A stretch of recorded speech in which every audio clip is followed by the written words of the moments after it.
കാപ്പാവിലക്ക് ലംഘിച്ച നാട്ടിലെത്തി യുവാവിനെ കൊല്ലാൻ ശ്രമിച്ച 2 പേർ അറസ്റ്റിൽ. പോലീസിനെ ആക്രമിച്ച പ്രതികളെ സാഹസികമായി കീഴടക്കി. എടപ്പാൾ സ്വദേശി കിരൺ, പൊന്നാനി സ്വദേശി വിഷ്ണു എന്നിവരെയാണ് കൊച്ചിയിൽ നിന്ന് പിടികൂടിയത്.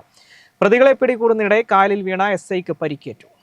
നിരവധി ക്രിമിനൽ കേസുകളിൽ പ്രതിയായി നാടുകടത്തപ്പെട്ട എടപ്പാൾ ഐലക്കാട് സ്വദേശി നരിയൻ വളപ്പിൽ കിരൺ, പൊന്നാനി ചന്തക്കുന്ന് സ്വദേശി അത്താണിപ്പറമ്പിൽ വിഷ്ണു എന്നിവരെയാണ് ചങ്ങരംകുളം പോലീസ് കൊച്ചിയിൽ നിന്ന് സാഹസികമായി പിടികൂടിയത്. പോലീസിനെ ആക്രമിച്ച് രക്ഷപ്പെടാൻ ശ്രമിച്ച സംഘത്തെ അതിസാഹസികമായാണ് പോലീസ് കീഴ്പ്പെടുത്തി അറസ്റ്റ് ചെയ്തത്. പ്രതിരോധത്തിനിടെ കായലിലേക്ക് വീണ ചങ്ങരംകുളം എസ്ഐ സുരേഷിന്റെ ഇടതുകൈക്ക് പൊട്ടലേറ്റു. ജനുവരി 28-നാണ് കാപ്പാവിലക്ക് ലംഘിച്ച് നാട്ടിലെത്തിയ പ്രതികൾ എടപ്പാൾ കല്യാണിക്കാവ് ഉത്സവത്തിനിടെ മാണൂർ സ്വദേശിയായ യുവാവിനെ വധിക്കാൻ ശ്രമിച്ചത്.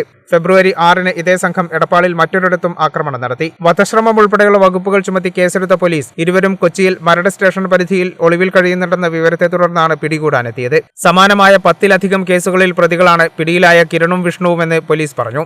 Changaramkulam CI Shine, SI Suresh, senior CPO Sabeesh, CPOമാരായ ശ്രീഷ്, സുജിത്ത് എന്നിവരടങ്ങുന്ന സംഘമാണ് കൊച്ചിയിലെ ഒളിത്താവളത്തിലെത്തി പ്രതികളെ പിടികൂടിയത്. കേരള വിഷൻ, ചങ്ങരംകുളം.